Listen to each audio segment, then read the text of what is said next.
Ano ang ibig sabihin ng pagiging tagapagligtas? Kapag ba nabansagan ka nito ay obligasyon mong bigyan ng solusyon ng problema ng lahat sa paligid mo? O di kaya ay dapat mong akuin ng responsibilidad na hindi naman sayo? Bakit may mga taong nauuwi sa ganitong gawain? Ang maging tagapagligtas. Kahit na minsan ay parang nauuwi na sa pagiging panakipbutas ang kanyang mga ginagawa. Isang kasangkapang para tabunan ang pagkakamaling nagawa ng iba.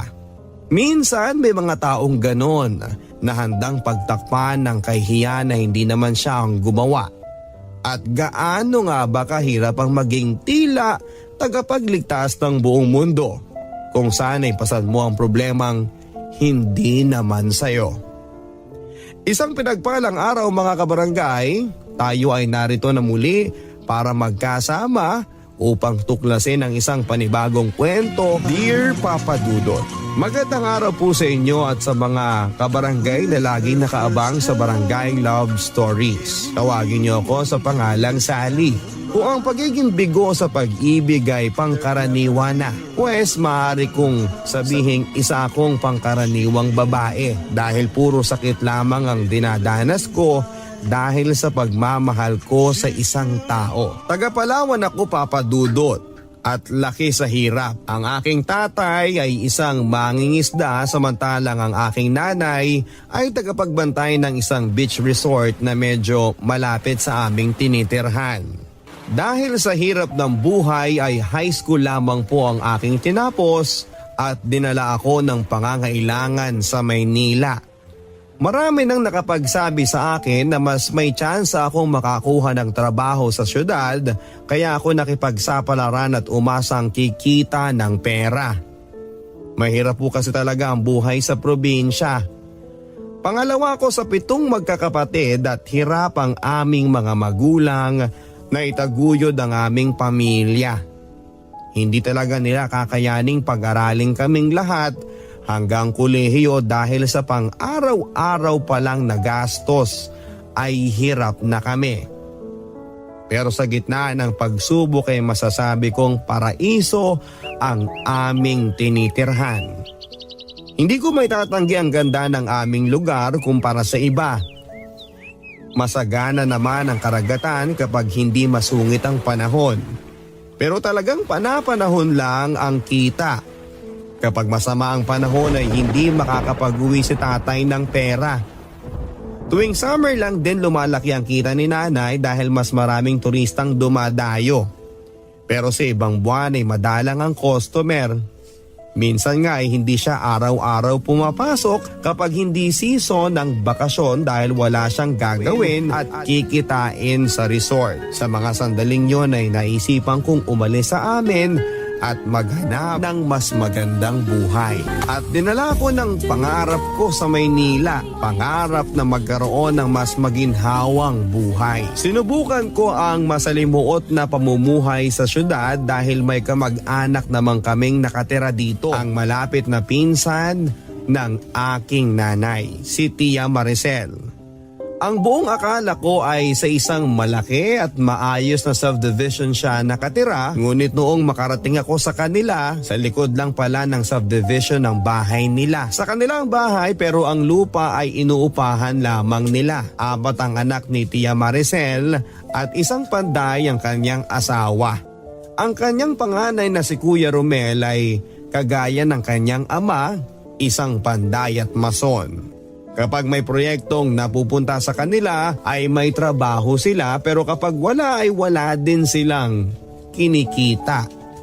Para makadagdag sa kita ay nagtitinda ng ulam si Tia kada umaga at tanghali. Si John ang pangalawang anak ay lagi namang lagpak sa eskwela. Kumukuha ng kurso si John para maging marino. Pero dahil mahilig sa barkada, sugarol, palainom at adik ay walang klarong direksyon ng buhay. At dahil doon, walang araw na dumadaan na hindi siya napupuruhan ng pangangaral mula sa kanyang mga magulang. Ang problema ay parang wala lang sa kanyang mga yon. Pasok sa isang tenga, labas sa kabila. Hindi na siya tinatablan kaya sa wakas ay pinatigil na nila ito ng pag-aaral para hindi masayang umano ang pera. Ito ang dahilan mga kabarangay kung bakit sila naghihirap. Kung bakit paulit-ulit ko ding naririnig kay Tia Maricel na sana hindi na lang siya nag-anak ng marami. Ang ikatlong anak ni Tia ay si Marlene at ang pinakabata ay si Maylene. Kaming tatlo ang magkakasama sa iisang kwarto. Pareho pa lang silang nasa high school. Habang naghahanap pa lang ako ng trabaho ay tumutulong ako kay Tia na magtinda ng ulam at masaya naman siya roon.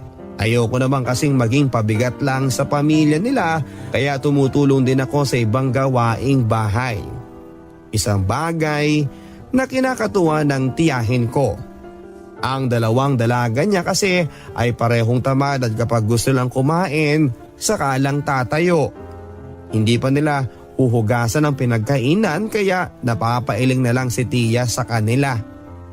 Dito ko nasabing iba pala talaga kung pinalaki ka sa syudad kesa sa probinsya. Kami kahit kailan ay hindi kami nakaranas na sinagot-sagot namin ang aming mga magulang. Samantalang sina Marlene at Maylene ay parabang walang respeto kina Tia sa kilos at ipinapakita nila. Nakita namin ang pagsusumikap ng aming mga magulang para lang buhayin kami. Pero itong mga pinsan ko kung makahingi ng pera parang hindi nila naiisip na mahirap ang buhay. Mga sarili lamang nila ang kanilang iniisip. Kung ano-ano na nga ang mga ginagamit nilang dahilan para makahingi ng pera. Kadalasan, project sa school ang sinasabi nila. Ito namang tiyahin ko, hindi na nagtatanong o nag-iimbestiga kung totoo nga bang sa eskwela na pupunta ang pera. Bigay lang ng bigay. Si Jonjo naman, ang lakas makakupit mula sa benta ng nanay niya at sa tuwing nabubuking siya ay parang hindi na nga siya nahihiya. Kapag ako nga ang nakakakita sa kanya, ay agad niya akong sinasabihan na huwag magsalita. Ayoko rin namang mangialam sa buhay nila dahil nakikitira lang ako kaya tikom ang aking bibig sa aking mga nakikita. Minsan kapag kaming dalawa lang ay nagkukwento sa akin si Tia Maricel. Ibinubuhos niya ang kanyang nararamdaman na masama ang kanyang loob sa kanyang mga anak.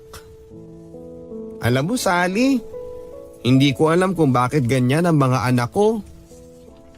Parang walang malasakit.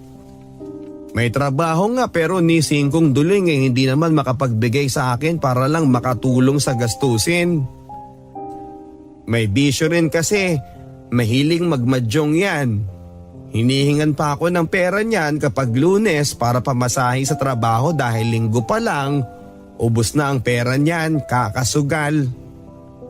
Kumukuha pa yan ng ulam na paninda ko ng walang bayad. Ang mga babae ko naman, walang pakialam sa bahay. Kaya tatamad. At yang si John, nako, alam mo na, grabe ang dusa ko sa batang yan talaga oh. Para bang pakiramdam ko ay lalo niya akong dinidiin pababa. Sadsad na ang pakiramdam ko. Araw-araw, pumupunta ako ng Divisoria para mamili ng mga sangkap sa luto ko tapos pagkatapos ng isang nakakapagod na araw, kapag nagbibilang na ako ng kita ay para bang konti pa rin. Umiiling lang siya habang nagkukwento. Wala akong masabi sa kanya para pagaanin ang kanyang kalooban. Dahil ramdam ko ang kanyang pasakit. Parang wala siyang kaagapay sa hirap ng buhay. Sa gabi binibilang ni Tia Maricel ang kita niya sa pagtitinda at nararamdaman ko ang matinding pamumroblema niya dahil hindi naman kasya ang pera para pambili ng sangkap sa susunod na araw.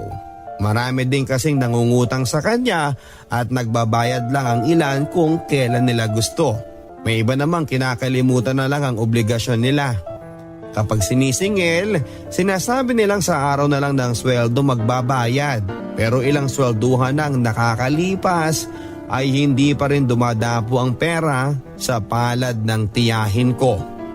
Ang kakarampot na kinikita niya ay napupunta sa pagbabayad ng mga utang niya at sa mga anak na tamad. Nakakaawa talaga siya. Hirap siya sa pangangalap ng panggasto sa bawat araw. Pwera na lang tuwing Lunes dahil may sweldo ang tiyo ko na inaabot sa kanya kapag Sabado. Kahit na lasenggero ang asawa ni Tia Maricel, ay mabuti naman ito sa kanya. Ibinibigay niya ang lahat ng sweldo niya linggo-linggo. Nangihingi lang siya ng kaunting pambili ng kanyang alak na tila parang gantimpala sa kanyang pagtatrabaho. 2 buwan akong naging tambay, Papa Dudut. 2 buwan kong tinulungan ng tiyahin ko sa kanyang maliit na negosyo. Hanggang sa tumawag ang isa sa mga kumpanyang pinag-a-applyan ko bilang factory worker sa isang paggawaan ng biskwit. Mabuti naman at ang sweldo ay pasok sa minimum kaya natuwa si Tia Maricel nang malaman niya. Yun nga lang, alam kong nalungkot din siya dahil wala nang makakatulong sa kanya sa araw-araw. Hindi naman maaaring hindi ko tanggapin ang trabaho dahil yon ang dahilan kung bakit ako lumuwas mula sa probinsya. Ang makakuha ng matinong pagkakakitaan. Noong unang buwan ko bilang factory worker ay doon pa ako umuuwi kina Tia Maricel. Binibigyan ko siya ng kaunting pera dahil naaawa ako sa kanya at parang parte ko na rin yon sa gastos at sa pagkain. Ayaw niya sanang tanggapin ang binibigay ko pero pinipilit ko siya dahil alam kong makakadagdag din yon sa puhunan niya. Pero sa kalaunan ay nahirapan ako dahil medyo malayo ang bahay nila sa pinagtatrabahuhan ko. 3 hanggang 4 na sakay. Minsan ay maglalakad pa ako ng malayo bago ako makasakay lalo na kapag maaga ang duty ko. Parang malulugi pa ata ako sa pagod at pamasahe. Yun ang naisip ko kaya nakapagdesisyon akong mangupahan ng maliit na kwarto malapit sa pabrika. Bed space lang yon para naman makatipid sa pamasahe at sa oras na ginugugol ko sa pagbabiyahe. Hindi na ako masyadong maaga nagigising at hindi na rin mapapagod. Bawat buwan ay nagbibigay din ako ng perang padala sa probinsya. Grabe ang pagtitipid ko mga kabarangay dahil gusto kong matulungan ang aking pamilya. Ang dahilan kung bakit ako lumayo para magtrabaho. Kaya minsan ang agahan ko sabay ng tanghalian para tipid. Mabuti na lang at kaunti lang din akong kumain. Kada kinsena sa ATM pumapasok ang sweldo ko at kinukuha ko ang aking pagkakataon para bisitahin si Tia Maricel. Kapag may sobra akong pera, inaabutan ko siya.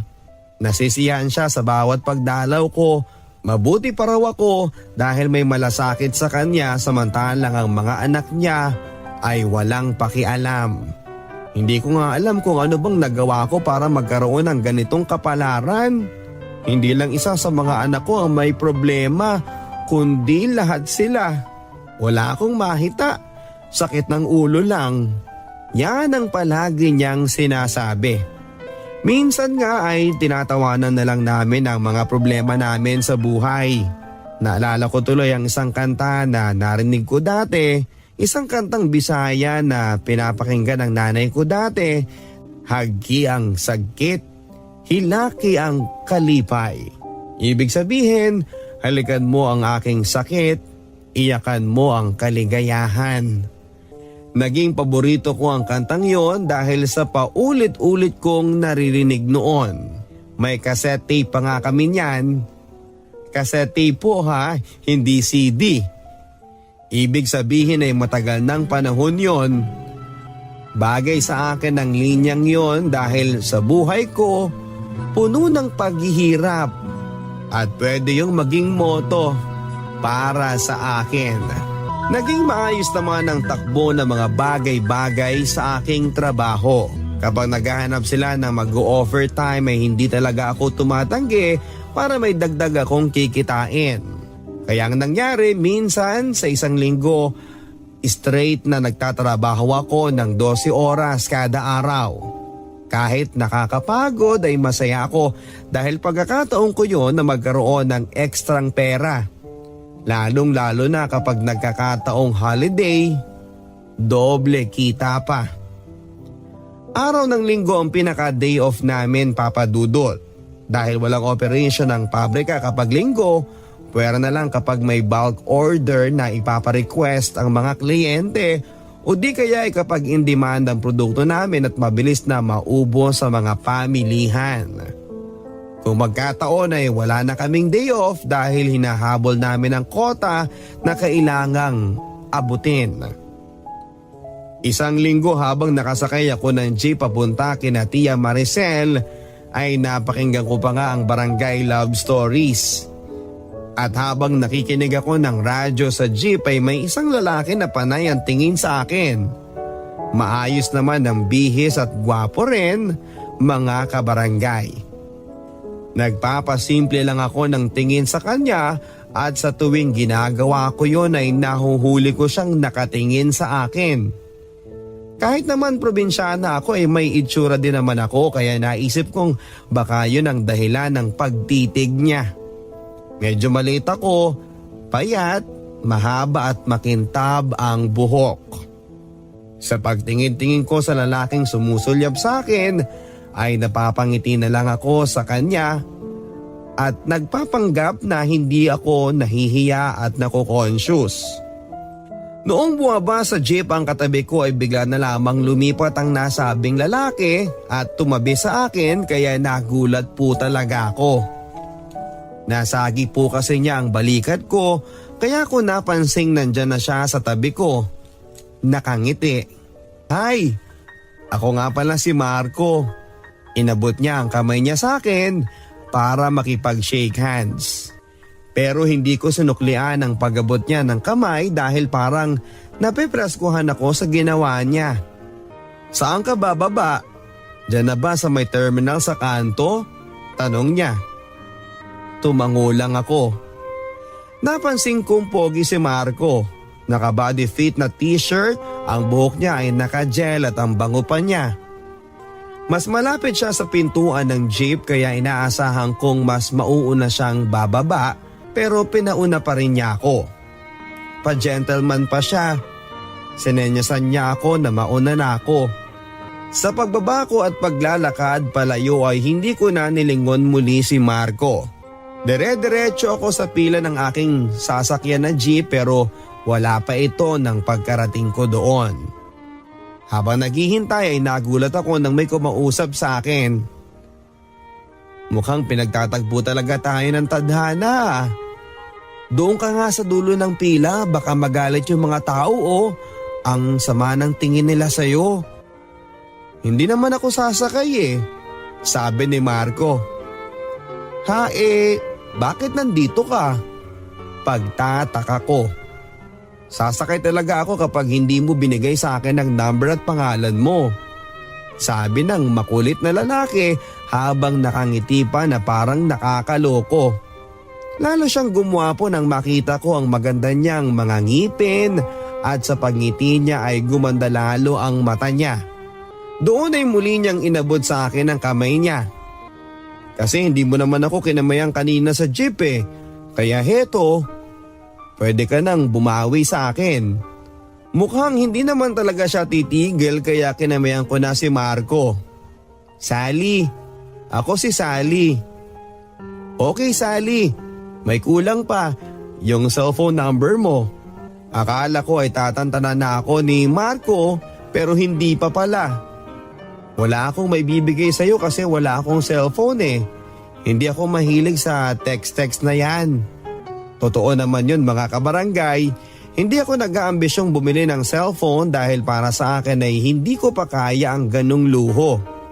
Marami pa akong prioridad na inuuna at mas mahalaga pa roon. Okay, naniniwala ako sa'yo.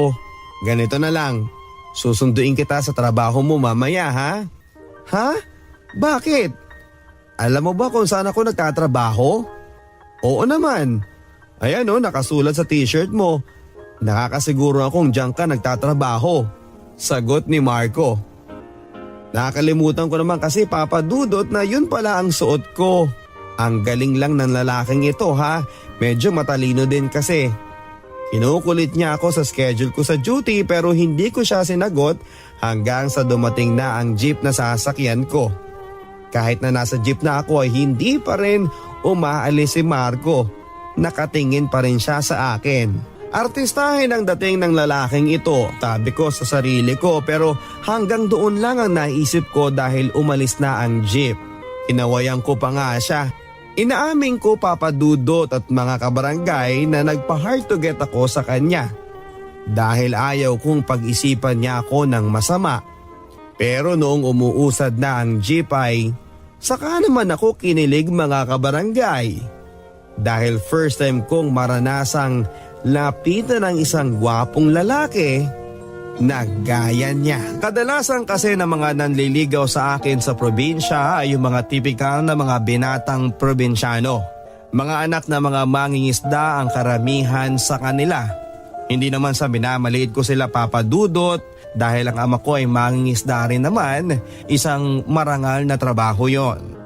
Pagkatapos kong bisitahin ang tiyahing ko ay umuwi kaagad ako sa boarding house. Hindi ko na binigyan Papa Dudut ng kahulugan ang pagtatagpo at pagkakakilala namin ni Marco. Baka naman kasi nanduloko lang yon at ako ang napili niyang biktimahin.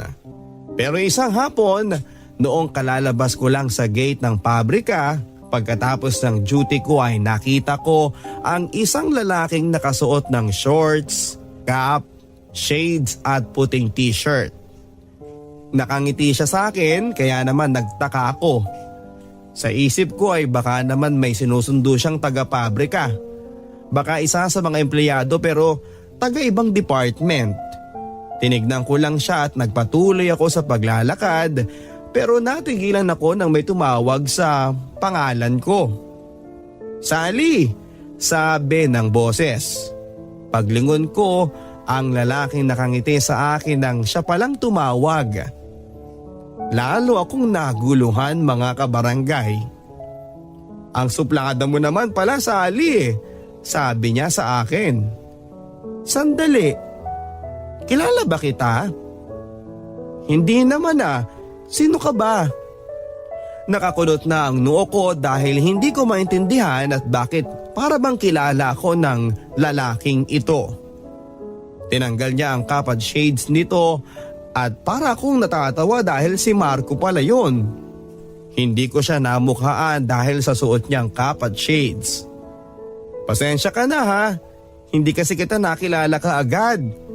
Nagtataka nga ako kanina bakit nakangiti ka sa akin Pagpapaliwanag ko.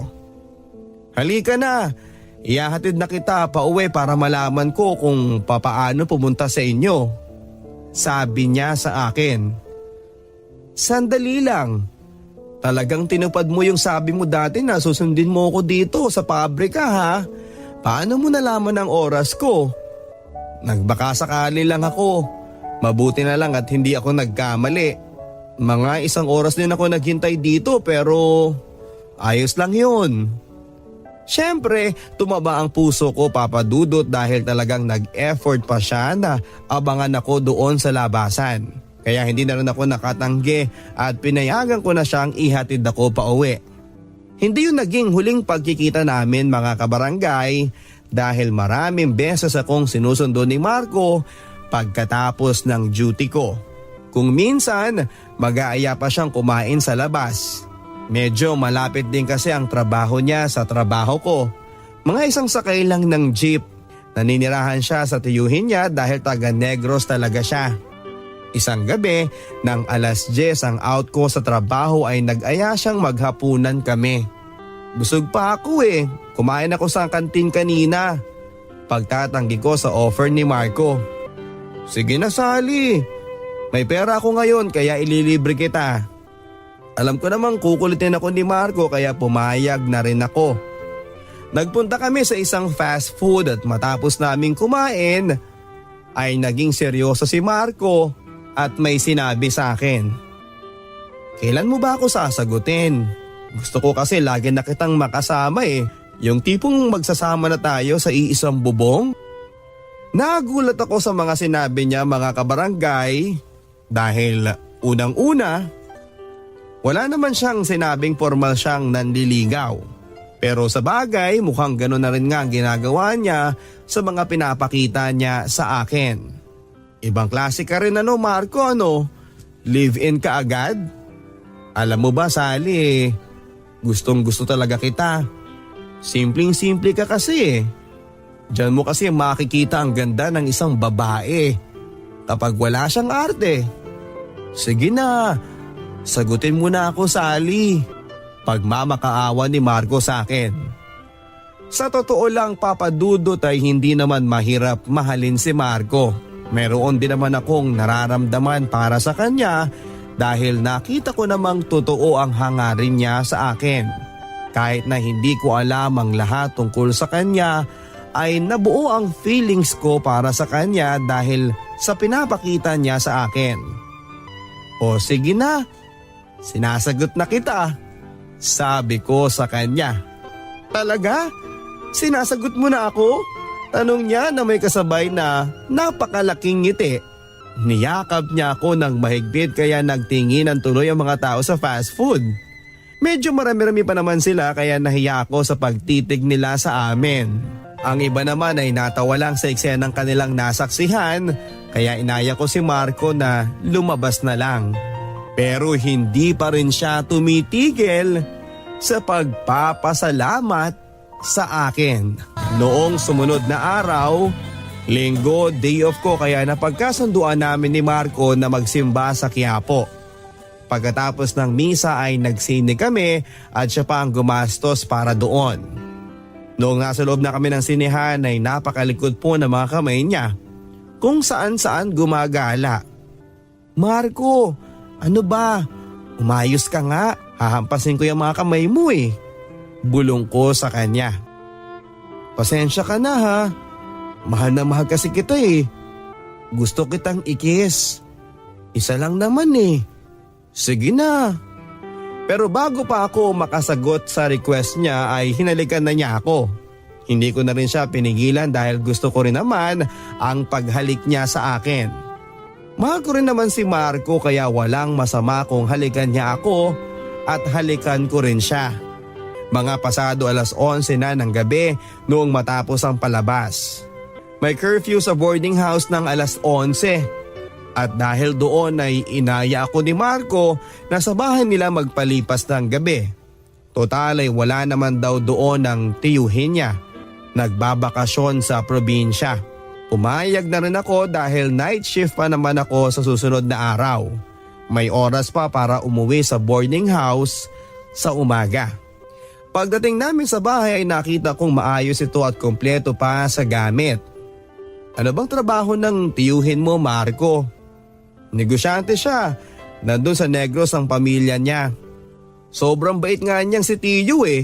Sinusuportahan niya ako. Halika na, punta na tayo sa kwarto. Noong papasok na kami sa kwarto niya ay hindi ko maintindihan ang nararamdaman ko. Naitanong ko sa sarili ko kung bakit ako sumama sa kanya kaagad sa bahay nila. Alam ko naman na maaaring gusto niyang may mangyari sa aming dalawa kaya niya ako inimbitahan doon. Pero siguro nga mahal ko talaga siya dahil pumayag naman ako. At saka antok na rin ako dahil 12:00 pasado na kami nakarating doon. Sige, pwede ka nang mahiga kung gusto mo. Magsi-CR lang ako saglit, sabi ni Marco. Lumabas siya ng kwarto samantalang ako ay nahiga na rin dahil antok na talaga ako. Wala na ako ibang gustong gawin kundi ang matulog. Pero nagising ako sa pagkakahimbing ko dahil sa mga halik ni Marco sa pisngi at labi ko. Agad ako nalimpungatan mga kabarangay pero hindi ko siya pinigilan. Mahal ko si Marco at kung magbunga man ang aming pagmamahalan, alam kong hindi niya ako pababayaan. Sa tuwing umuwi ng probinsya ang tiyuhin niya ay doon ako umuwi sa bahay ni Marco. Kilala na rin naman ako ng tiyuhin niya at nag-iwan pa ito ng pera sa mga gastusin ni Marco sa tuwing aalis siya. Kung minsan, inaabot siya ng 1 linggo sa Negros kaya inaabot din ako ng 1 linggong umuwi kay Marco. Dahil doon ay lagi nang naiisip ni Marco na magsama na lang daw kami, sayang pa raw ang perang binabayad ko sa upa. Isang sakay lang din naman ang bahay nila sa pabrika kaya magiging pabor din yon sa akin. Magandang ideya din yon mga kabarangay dahil mas makakatipid ako at mas malaki pa ang maipapadala ko sa pamilya ko sa probinsya. Dahil doon ay pumayag na rin ako na mag-live-in kami na parang mag-asawa. Nagkaroon nga lang kami ng kasunduan na hindi muna ako dapat mabuntis dahil may umaasa pa sa akin. Wala namang pagtutol ang tiyuhin ni Marco sa aming relasyon at ang tiya Maricel ko ay alam na rin ang tungkol sa aking sitwasyon. Mahal mo naman siya, hindi ba? Tanong ni tiya. Opo, mahal ko siya. Mabait naman si Marco sa akin sabi ko. Ano bang trabaho niyang si Marco? Wala po sa ngayon pero suportado po siya ng tiyuhin niyang negosyante. Napataas ang kilay ng tiyahin ko.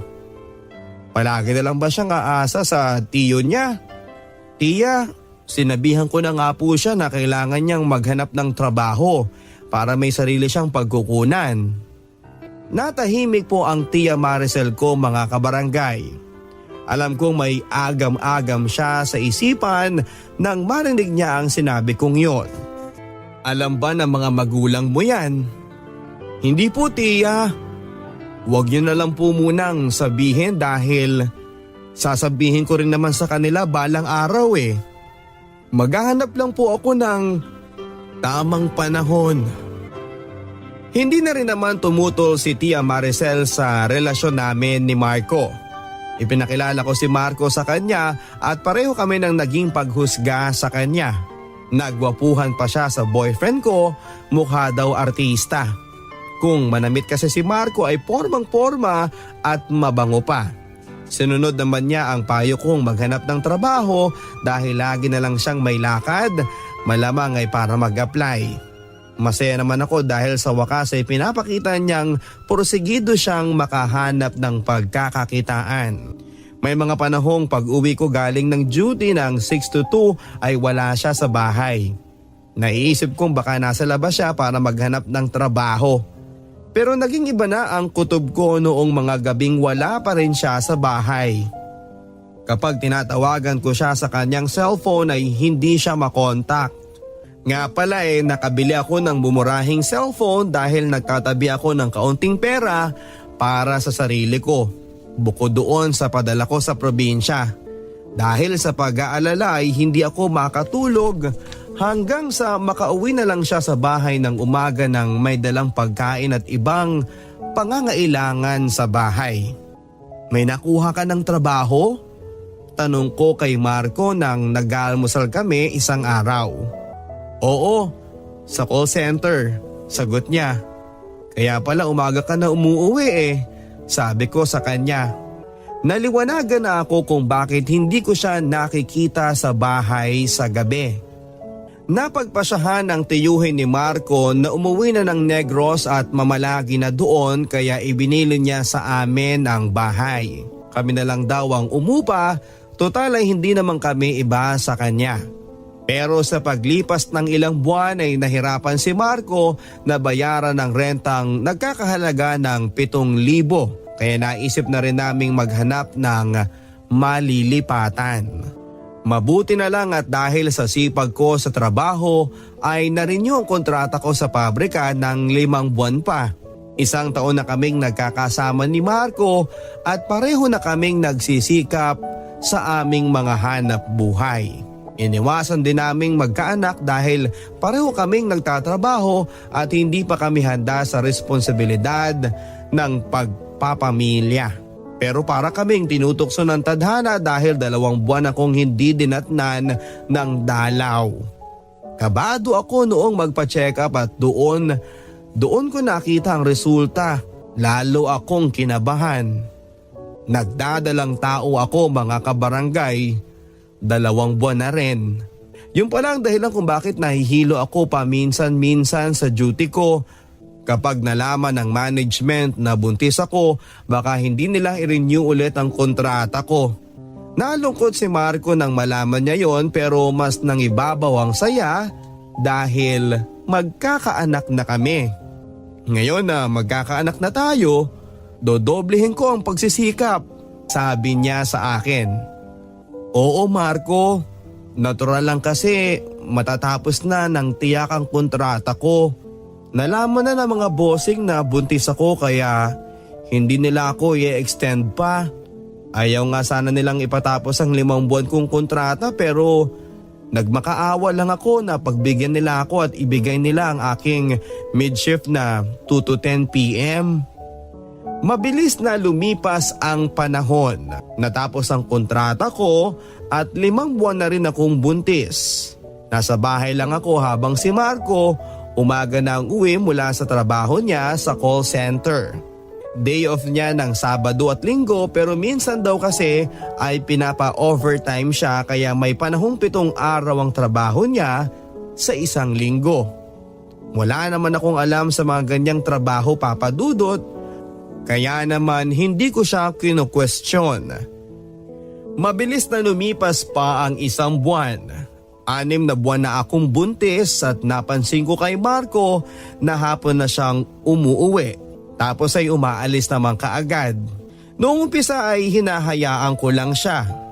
Pero hindi na rin ako nakatiis pa, Papa Dudut, kaya naman tinanong ko na siya. Marco, ganyan ba talaga ang trabaho sa call center? Parang kakaiba naman hindi ka na nakakapirmi sa bahay. Wala ka namang alam sa ganitong hanap buhay, hindi ba? Ganito talaga, Sally. Minsan nga doon na natutulog ang iba sa office kapag busy Sagot niya sa akin. Naiinip kasi ako kapag mag-isa ako sa bahay Sally, hindi ka pa ba sanay? Ilang buwan na ako sa call center Naiiritang sagot ni Marco.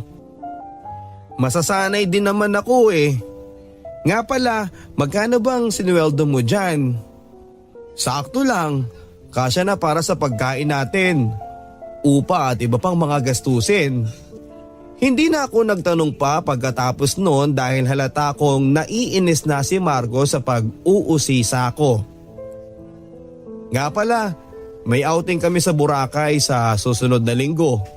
Team building namin yon. Ang layo naman ng team building ninyo, Marco. Sana dito na lang sa Luzon para malapit. Ano ka ba? Yun ang napag-usapan namin Lumakas ang boses ni Marco. Pwede ba? Tama na yung pagtatanong mo.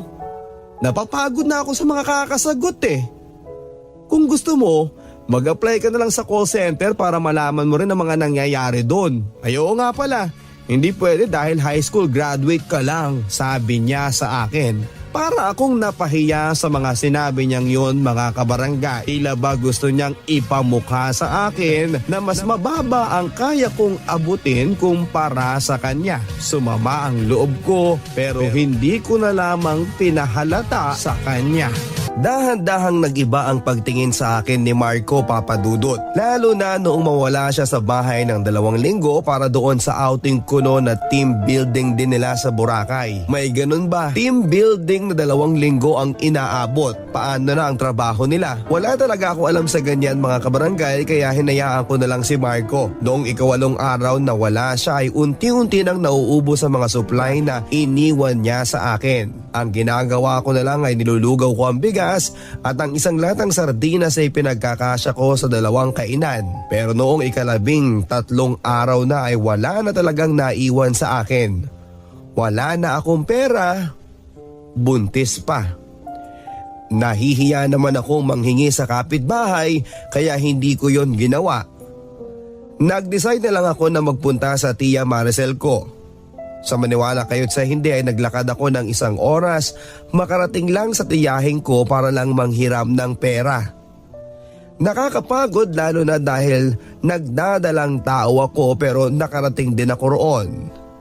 Yun nga lang, kamalas-malasan ay wala si tiya doon sa bahay. Nasa ospital kasi ang asawa niya at ang pinsan kong si Marlene ang naabutan ko. 3 araw ng araw na hindi nakakapagtinda ang tiya dahil sa pagbabantay sa tiyuhin. Dahil sa gutom at pagod ay nakiusap ako kay Marlene na makikikain ako sa kanila kung ano man ang tira nila sa kusina at pumayag naman siya. Nakakita ako ng kakaunting daing sa mesa, mabuti na yun kaysa wala akong kainin. Pagkatapos kong kumain ay naupo muna ako sa sala. Umaasang darating si Tia Maricel. Dahil sa pagod ay nakatulog na ako habang naghihintay. Noong dumilim na ay saka ako nagising at kararating lang ni Tia sa bahay para magluto ng hapunan na dadalhin daw niya pabalik ng ospital. Dito ay nakwento niya sa akin na inatake pala ng high blood ang tiyo kaya napilitan siyang manghiram ng pera kung kani-kanino para sa gamot at iba pang mga gastusin. Hirap na nga kaming maghagilap ng pera eh. Hindi ko na alam ang gagawin ko. Naiiyak na sabi ni Tia Maricel. Dahil doon papadudot ay hindi ko na nasabi sa kanya ang totoo kong sadya. Na manghihiram sana ako dahil higit na mas kailangan niya ng tulong. Pagkatapos magluto ni Tia ay inaya niya akong kumain at hindi naman ako tumanggi. Papadudot dahil gutom na gutom ako. Kinapalan ko na rin ang mukha ko at nanghingi ako ng ilang gatang ng bigas. Sinabi kong hindi pa nakakauwi si Marco galing sa team building nila at wala na akong isasaing pa. Buti na lang at may bigas pa sila kaya ipinagbalot ako ng tiya. Hindi na nga ako nanghingi ng pamasahe pa uwi at naglakad na lang ako. Hindi bali na. Exercise ko na rin yon, sabi ko sa sarili ko. Kinabukasan ay sa wakas ay umuwi na si Marco mula sa Boracay at bago siya nakarating ng bahay ay namili na siya. Pero pagkatapos ilapag ang mga grocery mukhang aalis na naman siya. Marco, kakarating mo lang aalis ka na naman? Bakit di ka muna magpahinga? May nag-imbita kasi sa akin na maghapunan eh. Ha? Sino naman yan? Kapag sinabi ko sa iyo ang pangalan niya, hindi mo naman kilala eh. Huwag ka na mag-alala, 4 kaming magbabarkada. May isa kasi kaming kaibigan na kakauwi lang galing sa Amerika. Siya ang nag-aya. Siyempre hindi na ako nakasagot at pinabayaan ko na lang siyang umalis. Matagal-tagal na rin kaming hindi nagkakasalo sa pagkain.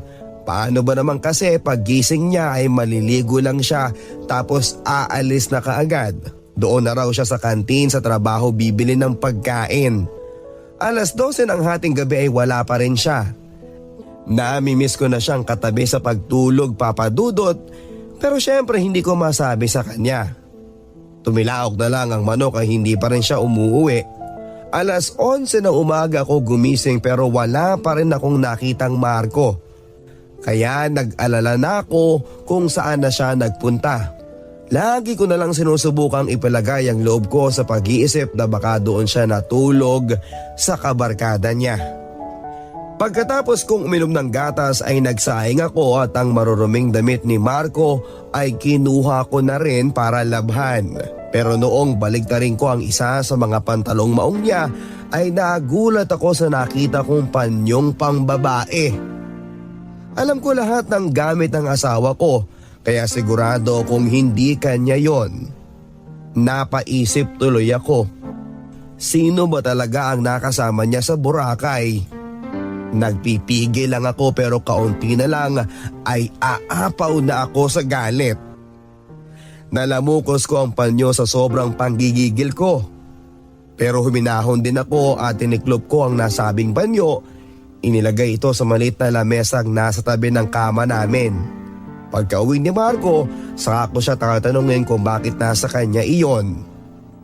Naglaban na lang muna ako at pilit na nilalabanan ang mga agam-agam sa puso ko. Gabi na noong dumating si Marco sa bahay. Kanino yung panyong pababae na nakita ko sa pantalon mo?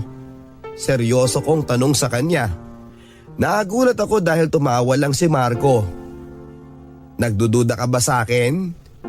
Hindi naman kasi sa akin yun eh, at lalong hindi sa'yo. Kanino ba talaga yun? Pinahiram sa akin yun ng isang katrabaho ko noong papawisan ako sa isang team building activity namin eh. Nakalimutan kong isole. Huwag kang mag-alala, wala akong ginagawang kalokohan no. Tandaan mo, lahat ng ginagawa ko, para sa'yo to. Bakit ngayon ka lang umuwi, Marco? Hindi ba may duty ka pa? Oo nga, late na nga ako pero nagpaalam na ako. Akin na nga yung tuwalya ko para makaligo na. Mabilis na ng paghahanda ni Marco. Nagpabango pa at bihis na bihis. Halos wala ng panahon si Marco para sa akin, Papa Dudut. Laging trabaho ang kanyang idinadahilan. Madalas daw ay overtime siya pero kapag wala naman siyang trabaho ay inaaya siya ng mga kabarkada niya at agad siyang umaalis. Ni hindi ko man lang kilala ang mga kaibigang nakakasama niya dahil ni isang beses ay hindi niya ako naipakilala sa mga ito. May panahon naman kapag nasa bahay siya ay lagi nasa telepono siya, may ka-text at kausap at lumalayo pa siya sa tuwing may tatawag. Hindi ko alam, Papa Dudut, kung may tinatago siya sa akin. Pero okay na lang din. Sa akin naman umuwi si Marco. Bahala na, ang importante ay mahal ko siya at mukhang mahal pa rin naman niya ako. Dumating na ang kabuwanan ko mga kabarangay pero hindi pa rin nagbago si Marco sa akin. Hindi ko gustong mag-isip ng masama tungkol sa kanya lalong-lalo na sa panahong manganganak na ako. 6:00 ng gabi biglang sumakit ang tiyan ko kaya tumawag ako kay Marco. Pero hindi ko siya makontak sa cellphone niya. Hindi pa siya umuwi magmula noong hapon. Medyo kinakabahan ako dahil sa pakiramdam ko ay manganganak na ako pero nirelax ko na lang ang sarili ko dahil ako lang naman ang mag-isa. Inihanda ko ang gamit ko sa aking bag at kinuha ang termos. Lumabas ako sa bahay at nilakang pinto. Kung umuwi man si Marco ay makakapasok pa rin naman siya dahil may susi siya. At habang naghihintay ako ng sasakyan ay madalian akong nag-text sa kanya tungkol sa aking sitwasyon na pupunta ako ng ospital. 400 lang ang pera ko noon kaya kung magta-taxi ako ay mababawasan ng malaki iyon kaya nag-decide ako mag-jeep na lang muna. 2 sakay pa naman ang kailangan bago ako makarating sa paroroonan. Sinikap kong hindi ipakita sa ibang pasahero ang nararamdaman ko kahit na napapangiwi na ako sa sakit. May ilang mga pasaherong nakapansin at nagtanong kung ayos lang ako at pilit kong sinasabing okay lang ako kahit na hindi naman. Noong mga panahong yun ay iniisip ko kung anong mangyayari sa akin kung mag-isa lang akong manganak. Walang mauutusang bumili ng mga gamot at walang aagapay sa akin. Noong sumakay ako sa pangalawang jeep ay may isang lalaking katapat ko na tingin ang tingin sa akin. Siguro ay napapansin pa niyang naghihirap ako dahil halos hindi ko na maitago ang pakiramdam ko. Pero hindi pa rin ako nagsasalita. Gusto ko nang sumigaw pero hindi ko magawa, Papa Dudut. Ma'am, okay lang po kayo?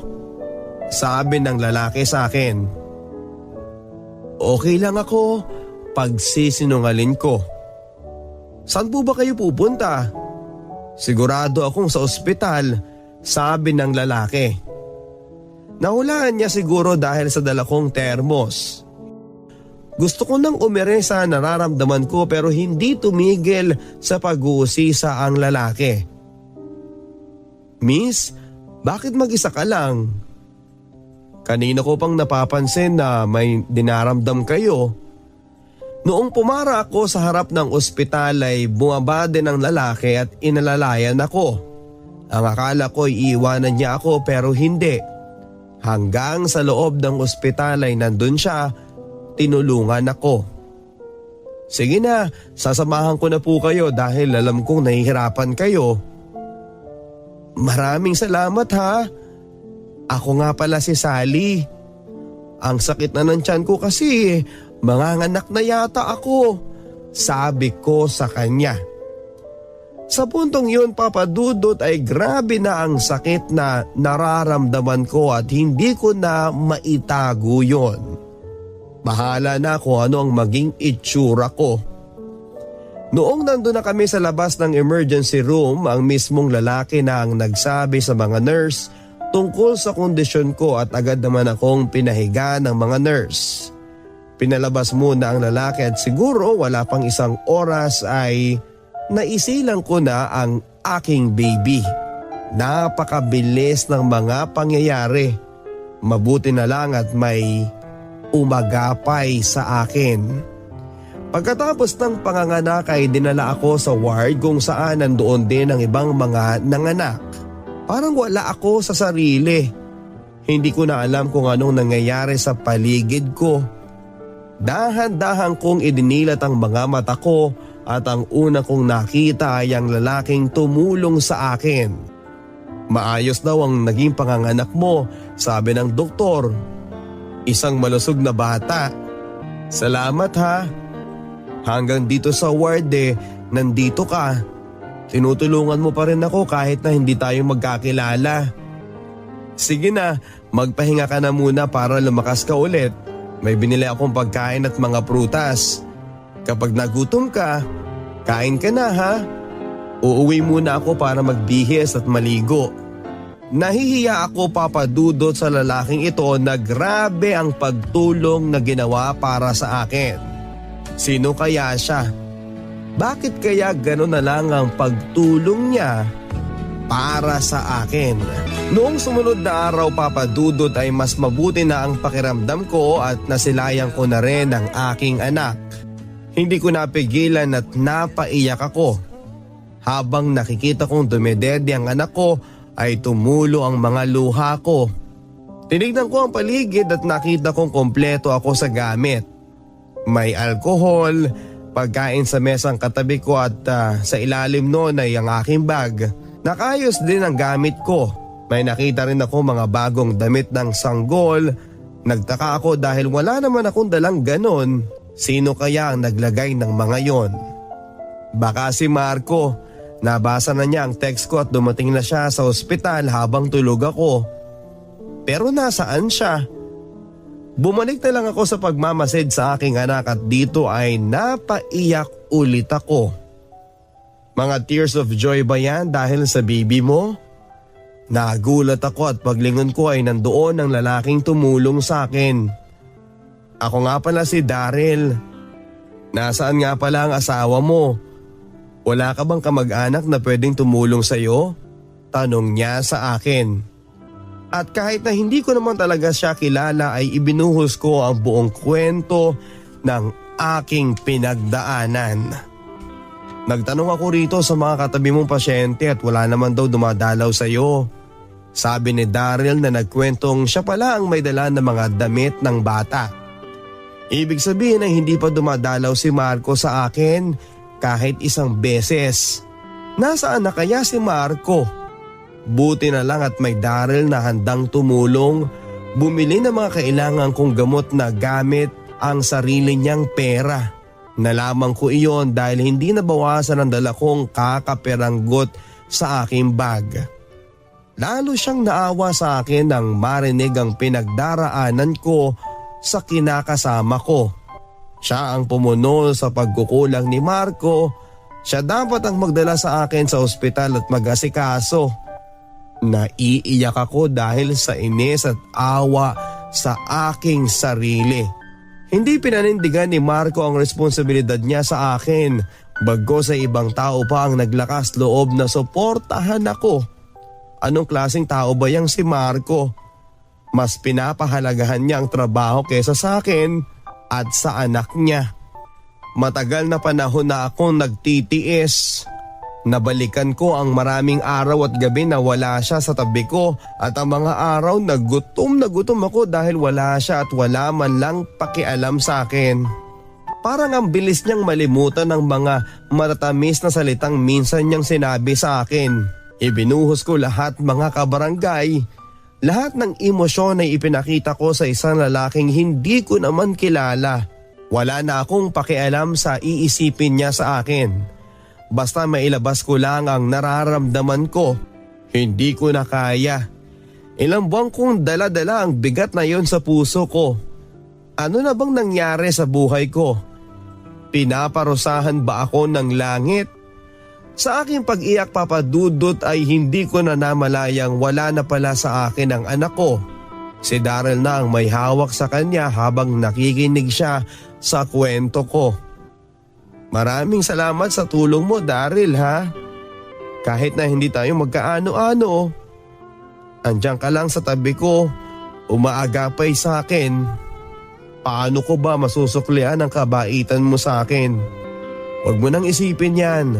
Naiintindihan ko ang kalagayan mo, lalo na ngayon nagkwento ka sa akin. Narinig pala ng ibang mga pasyente sa ward ang aking kwento kahit na hindi kalakasan ang aking boses. May mga ilan pa nga sa kanilang naluha at nakita kong naawa sila sa akin. Hindi ko kailangan ng awa pero sa panahong iyon ay tanggap ko ang simpatya nila para sa akin. Maigi yan. Ilabas mo ang lahat. Kailangan yan para lumuwag ang damdamin mo. At totoo nga ang sinabi ni Daryl, mga kabarangay, dahil parang nabunutan ako ng tinik sa aking dibdib. Matapos ayusin ni Daryl lahat ng bayarin sa ospital ay nagsabi siyang ihahatid niya ako sa bahay. Nahihiya pa nga ako pero kailangan ko rin naman ng tulong kaya hindi na ako tumanggi. Nagtaksi kami papunta ng tinitirhan ko at wala akong masabing masama tungkol kay Daryl. Lahat ay ginawa niya para alalayan ako. Pagpasok ko sa bahay ay parang hindi nagbago ito magmula noong umalis ako. Senyales na hindi pa umuwi si Marco. Nasaan na ba ang lalaking yon? Totoo kayang nasa trabaho siya? Grabe naman. 1 linggo ko na siyang hindi nakikita. Imposible naman yata kung hindi na siya tumigil sa pag-overtime. Kahit na ang dami nang naitulong ni Daryl sa akin ay naglakas loob akong humiling ng isa pang beses. May pabor sana akong hihilingin sa'yo. Huli na to. Sally, huwag mong sabihin yan. Tutulungan kita hanggang kaya ko. Ano ba yan? Pwede bang iimpake mo na ang gamit ko? Wala na akong pambayad ng upa kaya pupunta na lang ako sa tiyahin ko. Samahan mo na rin ako sana pagpunta doon. Kakalimutan mo na si Marco? Tanong niya sa akin. Puno na ako, Daryl eh. Pagod na ako. Hindi ko na alam kung sino si Marco dahil nagbago na siya. Tama na tong pagtitiis ko. Kapag pinalipas ko pa ang mga buwan ay pareho lang kaming mahihirapan ng anak ko. Tignan mo. Mag-iisang buwan na magmula noong mga anak ko pero hindi man lang siya nagpakita sa akin kaya pupunta na ako sa tiyahin ko. Kakapalan ko na lang ang mukha ko. Alam kong naghihirap din sila pero wala na akong maisip na iba pang solusyon. Ayaw ko din namang umuwi sa probinsya ng ganito. May dalang trophy ng pagkakadisgrasya dahil hindi ko pinaalam sa mga magulang kong nabuntis ako. Huwag kang mag-isip ng ganyan, Sally. Isang grasya ang anak mo galing sa langit. Maraming salamat, Daryl. Ikaw din, blessing ka sa amin ng Diyos. Instrumento kang pinadala para tulungan ako. Sige, tutulungan kitang magligpit ng mga gamit mo at umalis dito. Huwag mo nang hintayin si Marco na bumalik dito. Wala siyang paninindigan kaya dapat lang na huwag mong sayangin ang oras mo sa kanya. Mukhang mas iniisip niya ang sarili niya kaysa ang ibang tao. Nalingon ako kay Daryl dahil parang may pinaghuhugutan ang kanyang sinabi. Hindi ko na lang siya tinanong pa at nagpatuloy ako sa pagliligpit ng gamit. Sa taxi pa lang, Papa Dudut, ay may inalok na sa akin si Daryl na solusyon sa aking problema. Dahil naghihirap din sila Tia Maricel ay sa kanya na lang daw ako sumama. May isang bakanting kwarto raw doon sa tinutuluyan niyang apartment at kompleto pa sa gamit. Sobrang hiya ko na talaga, Papa Dudut, pero kinain ko na ang pride ko at ang hiya ko. Habang namamalagi ako doon ay doon muna siya sa kapatid niya mag-i-stay. Pumayag na rin ako sa gusto ni Daryl dahil sa ganoong paraan ay hindi na ako makakaabala pa sa tiyahin ko. Tinulungan ako ni Daryl ng higit pa sa aking inaasahan. Nalaman ko din na sa isang call center siya nagtatrabaho bilang team leader pero nag-resign siya kaya nakatanggap siya ng kaunting pera. May malaking lupain din ang pamilya niya sa Negros kaya napapadalhan din siya ng pera ng kanyang mga magulang. Kay Daryl ko nalaman kung paano nga ba talaga ang trabaho ng isang call center agent. Kinuwento ko sa kanya ang mga palusot ni Marco sa akin na naging dahilan niya kung bakit hindi siya halos umuuwi at si Daryl na mismo ang nagsabing hindi totoo ang mga yon. Nagsisinungaling lang daw si Marco. Ibinigay ni Daryl lahat ng pangangailangan ko at ng aking anak. Halos araw-araw ay binibisita niya ako sa tinitirhan ko at minsan nga ay siya pa ang nagpapatulog sa baby ko. Tuwang-tuwa siya rito. Hinahalikan niya. Inaaliw na para bang siya ang nagsilbing ama sa aking anak. Dahil dito papadudot ay naguguluhan ako sa labis na kabaitang ipinapakita niya sa amin. Bakit ba ang bait mo sa amin? Tanong ko sa kanya minsan. Parang hindi kasi ako makapaniwalang dahil lang sa awa ay ginagawa niya ang lahat para sa aming mag-ina. Bakit ba nagtatanong ka? Sinabi ko naman sa'yo na naaawa ko sa'yo noong unang araw pa lang na nagkasabay tayo sa jeep. Oo pero sobra-sobra itong ginagawa mo sa amin, Daryl. Oo pero sa lahat ng naikwento mo sa akin dahil sa mga pinagdaanan mo, parang nagkaroon ka na rin ng espesyal na puwang sa puso ko. Espesyal? Kinakabahan na ako mga kabarangay kasi baka iba ang hingin niyang kabayaran sa kanyang pagtulong sa akin. Alam mo Sally, ang daming beses ko nang nasaktan ng dahil sa babae. Ayoko na sanang maramdaman ng ganito pero hindi ko to sinasadya eh. Sabi ni Daryl na seryoso ang tono kaya dinerecho ko na siya. Mahal mo ba ako? Oo Sally. Nakatitig lang siya sa akin na para bang pinaparamdam niya ang nasa puso niya. Mahal mo ang isang babaeng may anak pero hindi naman kasal? Dagdag na tanong ko sa kanya. Pwes, baguhin natin ang huling bahagi ng sinabi mo na hindi ka kasal. Mabilis niyang sagot. Hindi ko alam kung dapat ko ba siyang paniwalaan, Papa Dudut, pero iba ang nararamdaman ko sa kanya kumpara sa nararamdaman ko noon kay Marco. Ang salita ni Marco nakakakilig pero ang mga salita ni Daryl ay tago sa puso. Parang pakitang tao ang kay Marco. Tila ba nababalot ng tamis pero sa ilalim ay walang kasing tabang. Pero si Daryl, sa tingin pa lang ay parang nabibigyan na ako ng panibagong lakas at pag-asa. Sigurado kong hindi ka inalok ni Marco ng kasal, hindi ba? Paano naman siya makakasiguro hindi niya kilala yung tao. Para bang kilalang kilala niya ang naging boyfriend ko. Sabihin mo nga sa akin, Daryl. Kilala mo ba si Marco? Magmula noong makilala kita at may kwento ko sa iyo ang tungkol sa amin, may napapansin akong kakaiba sa iyo Kung makapagsalita ka tungkol sa kanya, para bang nakilala mo na siya. At gaya niyang sinabi mo, hindi siya nag-alok sa akin ng kasal. Wala naman akong kinikwento sa iyo tungkol dyan Kilala mo ba si Marco? Hindi muna nagsalita si Daryl. Nilapag niya muna ang kuna ng anak ko. Hindi ba sabi ko sa iyo taga Negros ako? Doon pa lang sa amin kilala ko na si Marco dahil naging schoolmate ko siya. Nagulat ako, Papa Dudut, dahil matagal na pala silang magkakilala. Ibig sabihin kilala mo na ako noong nakita mo ko sa jeep? Kaya mo ko tinulungan? Hindi, naawa lang talaga ako sa'yo. Hindi pa kita kilala bilang ka-live-in ni Marco. Nalaman ko na lang nung kinuwento mo sa akin.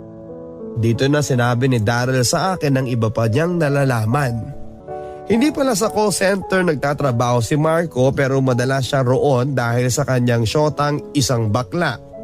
Isa siyang team leader doon sa pinagtatrabahuan ni Daryl at siya ang nakasama ni Marco sa Boracay.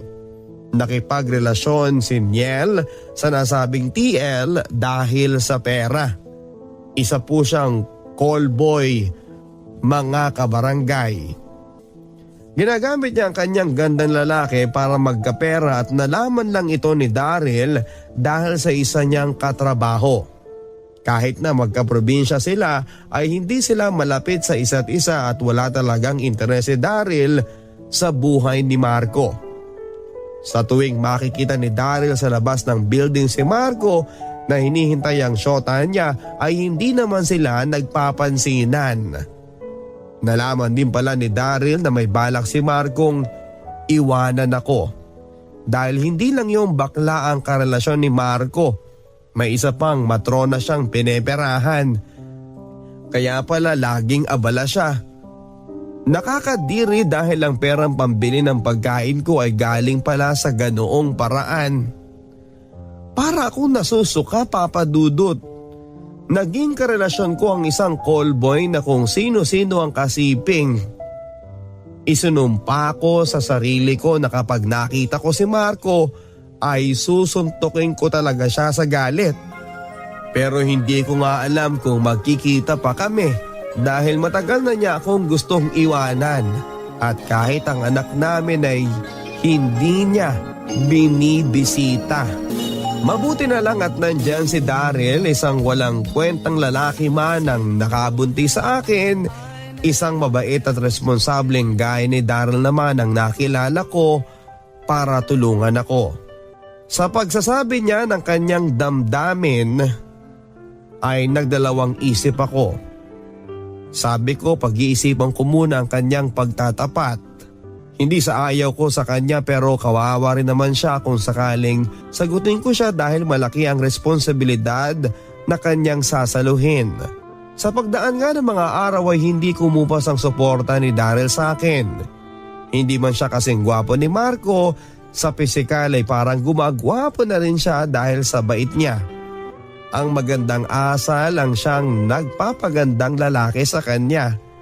At dahil doon ay unti-unting nahulog ang aking loob sa kanya at sinagot ko siya. Walang pagsidla ng saya niya mga kabarangay at agad niya akong inalok na magpakasal. Hindi naging madali ang pagpapaalam sa aming mga magulang pero sa kalaunan ay natanggap nila ang sitwasyon. Terminado naman si Daryl na ipagtanggol ako at pakasalan kaya walang nakahadlang sa amin.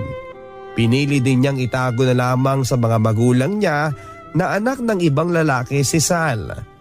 Total ay parang sarili niyang anak ang turing dito at sang-ayon naman ako sa desisyon niya para makaiwas lang sa gulo.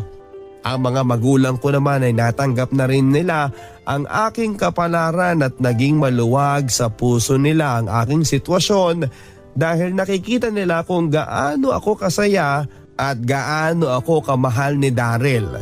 Sa ngayon po ay may sarili na kaming bahay na binili para sa amin ng mga magulang ni Daryl. Maayos naman ang aking pamumuhay bilang asawa ni Daryl na nagtatrabaho sa isang negosyong pagmamay-ari ng mga magulang niya. At sa pagsulat ko nitong aking liham ay pinagbubuntis ko po ang aming anak at pareho kaming excited sa kanyang pagdating.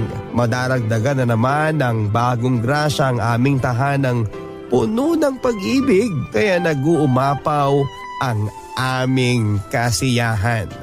Hindi ko na po alam kung nasaan si Marco sa kasalukuyan. Pero kung ano man ang nangyayari sa kanya, sana'y masaya siya at nakakatulog siya ng mahimbing sa gabi sa kabila ng mga ginawa niya sa akin.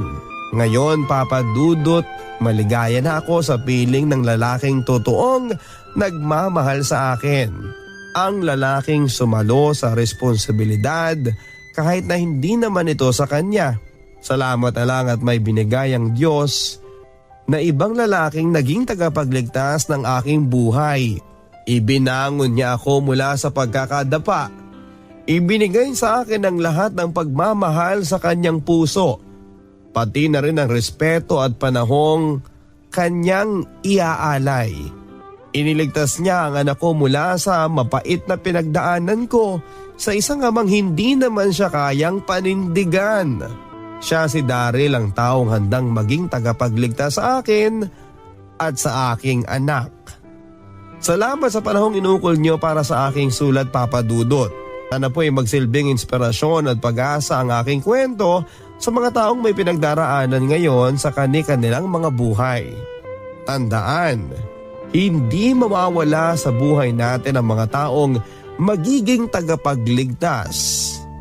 At higit sa lahat ay nariyan ang Panginoon na siyang aagapay sa atin at nangungunang magliligtas.